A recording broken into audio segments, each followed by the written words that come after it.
Hello à tout le monde, je suis ravie de vous retrouver pour cette nouvelle vidéo. Alors certaines vont être contentes puisque on va faire un maquillage aujourd'hui. Vous étiez nombreuses quand même à me l'avoir demandé.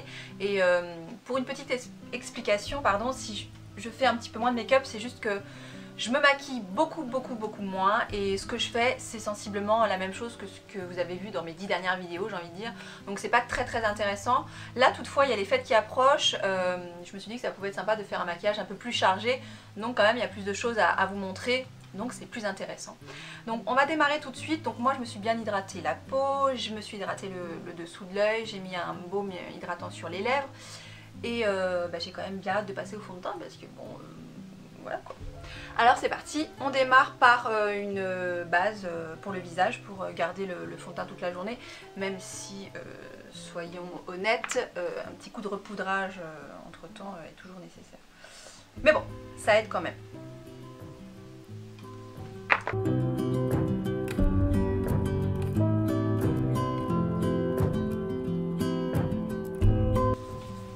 Alors, ce que j'aime bien avec ce produit, c'est qu'il apporte une douceur, en fait, dans la peau touchée velours, peau de pêche, ce que vous voulez. Et du coup ça apporte tout de suite une matité en fait sur le visage. Donc c'est pas mal, surtout si vous avez la peau qui a tendance à briller, effectivement, ce genre de produit c'est quand même assez indispensable. Ensuite on va passer au fond de teint. Alors, petite histoire quand même pour le fond de teint, moi je suis toujours entre deux teintes. Mais j'utilise toujours le Face and Body, donc ça dans mes vidéos je pense que vous allez en avoir soupé. Le Face and Body, ça fait très longtemps que j'en parle, ça reste un de mes favoris quand je sais pas quoi prendre en fond de teint, ou si j'en ai un qui me déçoit de la couleur et tout, hop je ressors mon Face and Body, et du coup voilà, je préfère vous montrer ça qu'autre chose. Par contre je suis vraiment entre les deux teintes, sachant que sur le visage j'ai tendance toujours à mettre un auto-bronzant. Voilà, j'aime bien le Saint-Tropez, c'est quelque chose que je mets régulièrement, etc. quand je me trouve un petit peu fadasse au réveil, c'est-à-dire à peu près tous les 4 matins. Et du coup, voilà, donc je gère avec les deux. Généralement, je mélange les deux bouteilles histoire d'avoir la teinte qui correspond tout simplement. Donc moi, j'utilise le C4 et le C3 en ce moment, et l'été plutôt, enfin en tout cas printemps, tout ça, plutôt C4 tout seul. Alors moi j'applique mon fond de teint tous les matins à l'éponge, je trouve que ça va vite, c'est pratique, ça laisse pas de traces, etc. Ça correspond peut-être pas à tout le monde non plus, mais il faut quand même essayer, voir ce que ça donne, parce que enfin, moi j'aime bien en tout cas le rendu. Pour tous les matins je l'humidifie au robinet un petit peu, parce que sinon on a tendance à trop absorber le produit. Qui plus est, le fond de teint que j'utilise Face and Body est très liquide, donc indispensable d'humidifier mon éponge. Donc tout bêtement, je mélange les deux. Généralement, voilà, j'y vais en tapotant, histoire de pas trop déplacer la matière, mais plutôt la fixer. Et concernant le décor, donc ça si on est dans ma chambre, hein, tout simplement, le matin je me maquille ici, donc j'ai un petit banc. Bon là j'ai rajouté un peu de déco sur la droite, soyons clairs, pour la vidéo, histoire que ce soit pas trop fadasse, mais sinon tout ce que vous voyez sur la vidéo, c'est le décor de ma chambre.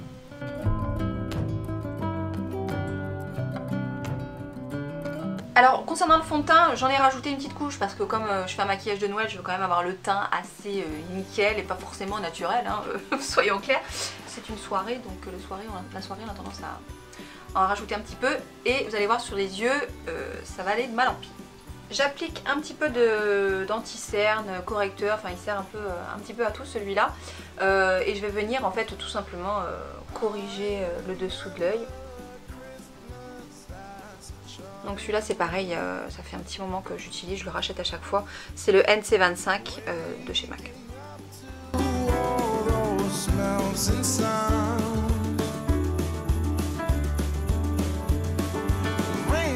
Et moi je reprends mon éponge et je viens tout simplement flouter.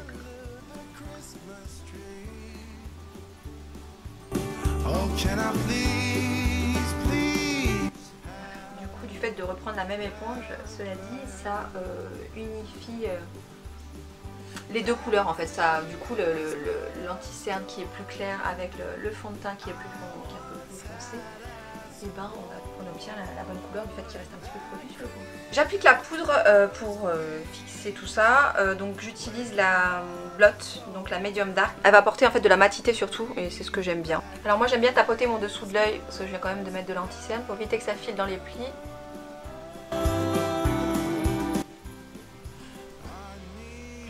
déco et ensuite j'applique ma poudre que je tapote.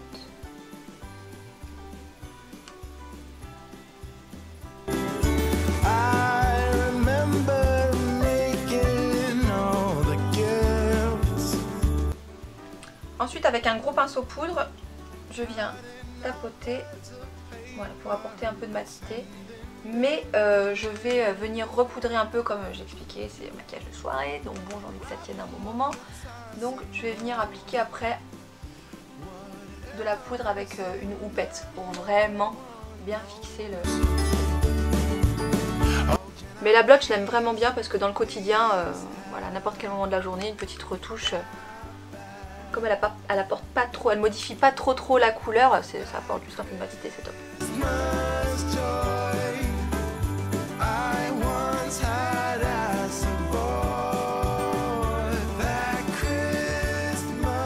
Donc je mets un petit peu de poudre dans le creux de ma main. Alors attention celle-ci parce qu'elle est quand même assez claire, bien qu'elle est censée être transparente sur un teint un peu hâlé, ça fait vite blanchâtre. Et en photo c'est encore pire. Donc on y va très doucement, c'est très léger.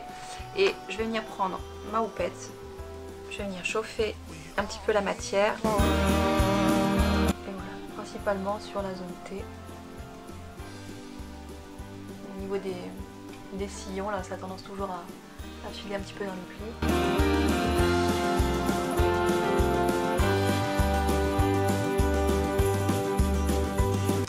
Alors comme je vais quand même pas mal maquiller les yeux, je rajoute un peu de poudre libre, donc prenez n'importe laquelle.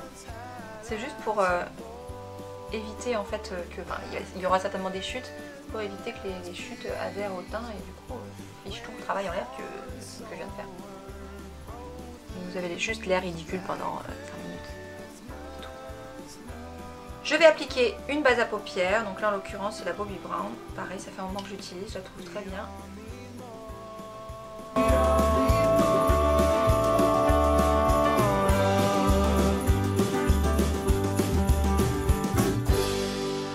Alors là, j'étale juste la base à paupières avec le doigt.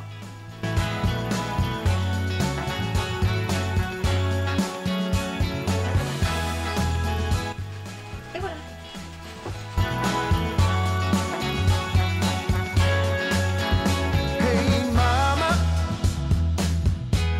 Donc là je viens appliquer le fard Smog de la palette Naked et je vais l'appliquer en aplat sur la paupière et je vais le tapoter pour le faire adhérer à la paupière, éviter un maximum de chute et ensuite je viens le travailler comme ça, ce qui va venir faire vraiment ressortir la couleur, les pigments.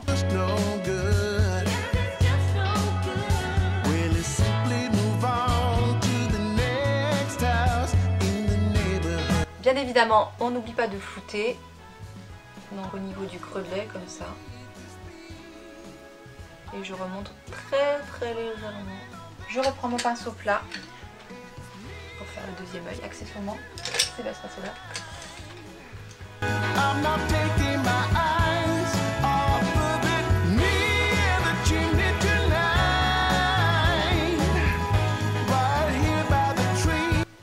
Voilà, une fois que les yeux c'est fait, je vais venir accentuer un petit peu mon ras de cils. Pour ça, je vais prendre un crayon qui est un petit peu cuivré, je dirais. Donc c'est celui-ci, c'est un Givenchy. Donc une fois que j'ai appliqué mon trait, je viens fondre. Je vais vous faire un petit point météo parce que finalement le soleil a décidé de sortir. Donc vraiment en termes de luminosité, ça va être un petit peu aléatoire dans cette vidéo. Là je vais venir rehausser mon ras de cils avec le Dark Horse. Donc je viens.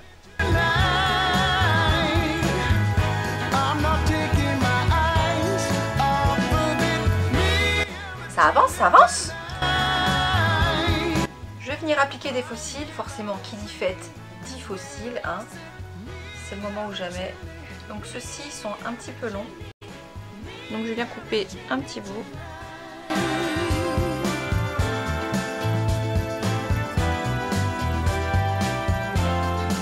Alors je vais appliquer un peu de colle évidemment. Donc, ce qu'il y a de bien avec cette colle là, c'est que déjà il y a l'embout qui est pratique pour poser sur la frange.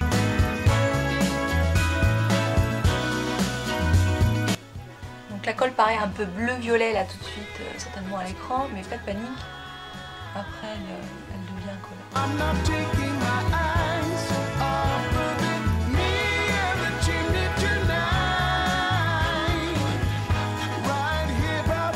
Voilà. Ensuite, on essaye de pas les tripoter pendant un petit moment quand même. On laisse sécher et pendant ce temps-là, je vais faire mes sourcils.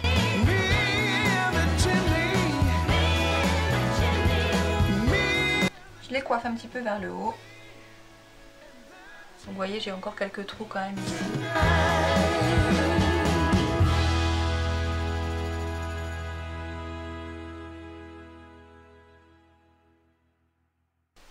Et du coup, pour tracer la ligne du haut, je viens coiffer tous mes sourcils vers le bas, ce qui me laisse apparaître en fait la semblant de ligne, et j'ai juste à combler les trous.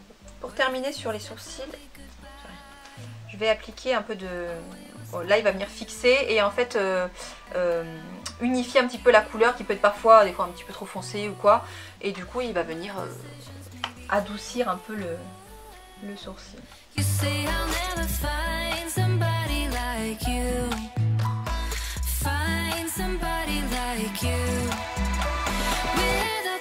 Donc les sourcils sont faits. La poudre, évidemment, j'aurais dû l'enlever avant. J'aurais gagné 5 minutes de ridicule sur la vidéo. Donc évidemment, on enlève l'excès de poudre qu'on avait mis pour éviter les chutes au niveau du fard à paupières. Donc là, je vais appliquer un tout petit, tout fin trait de liner juste en fait sur le ras des cils pour cacher la frange en fait des faux cils.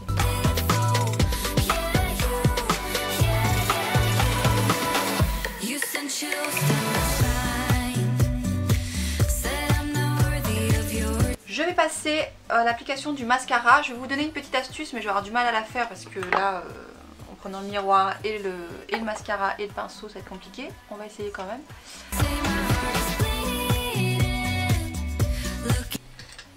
Donc l'idée en fait, c'est de prendre un pinceau, enfin le bout d'un pinceau très fin, de le coller sur votre paupière comme ça.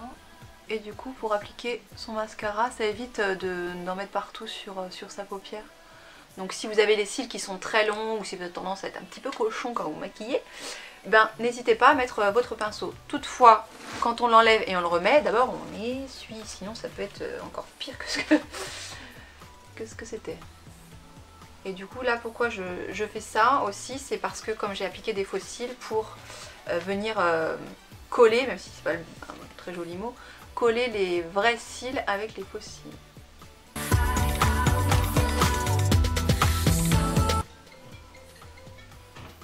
Qui n'a pas mis son téléphone en silencieux? Je crois que c'est moi. Donc pour le haut, c'est terminé. J'en mets un petit peu en ras de cils inférieur. Ça a tendance quand même à ouvrir le regard. Ah! 2 taches, dis donc. Un petit peu de beige dans l'œil.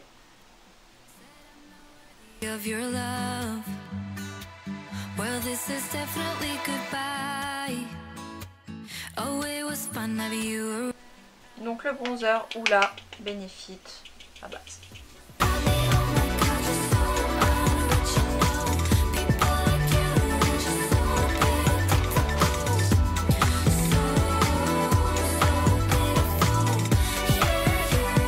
Voilà pour le bronzer. Ensuite, je vais mettre un peu de blush.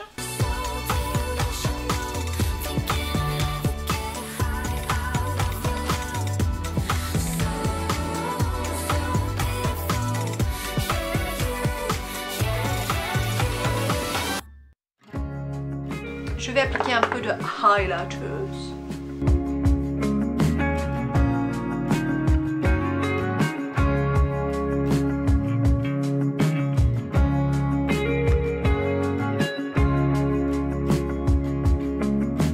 Je vais en mettre un petit peu sur l'arcade.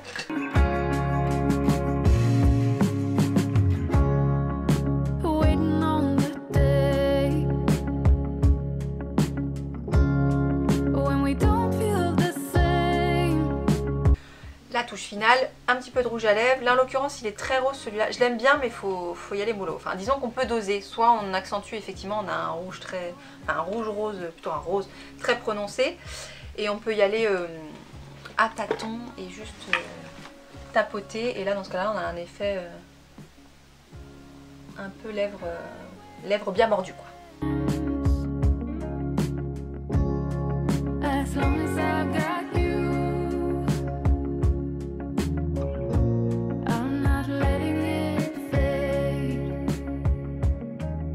Là tu souris, t'as une grosse trace rouge à lèvres sur les dents, tu sais.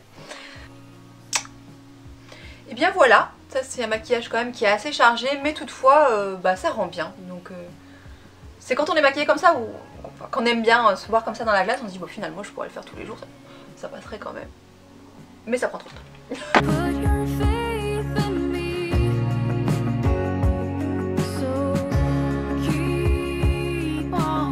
Pour poursuivre la vidéo, je me suis dit que ce serait sympa de vous présenter quelques looks de fête. Toutefois, pour les fêtes de Noël, quand même, je dois vous avouer quelque chose, c'est que nous, bon, on fait ça tranquillement en famille, comme beaucoup de personnes.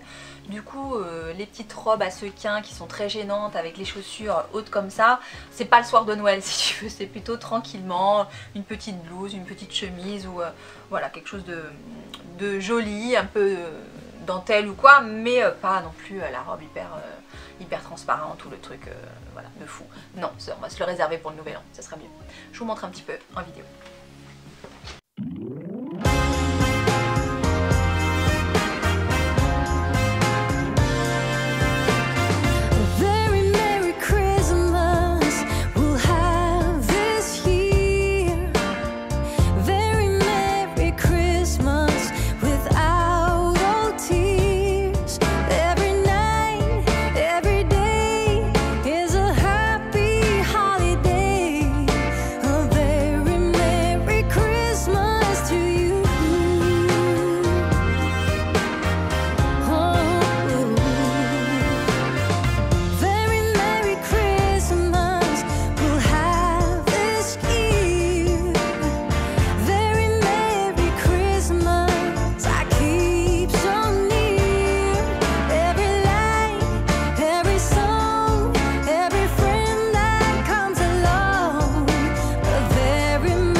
Pour ces deux tenues, j'ai souhaité vous présenter un look avec une robe et aussi un look avec un pantalon, parce que tout le monde n'aime pas porter des robes les soirs de fête. Moi la première d'ailleurs. Et j'espère quand même que ces looks vous inspireront pour ces fêtes de fin d'année. D'ailleurs j'en profite pour vous souhaiter vraiment de très belles fêtes. Profitez bien, soyez heureux et à bientôt. Ciao.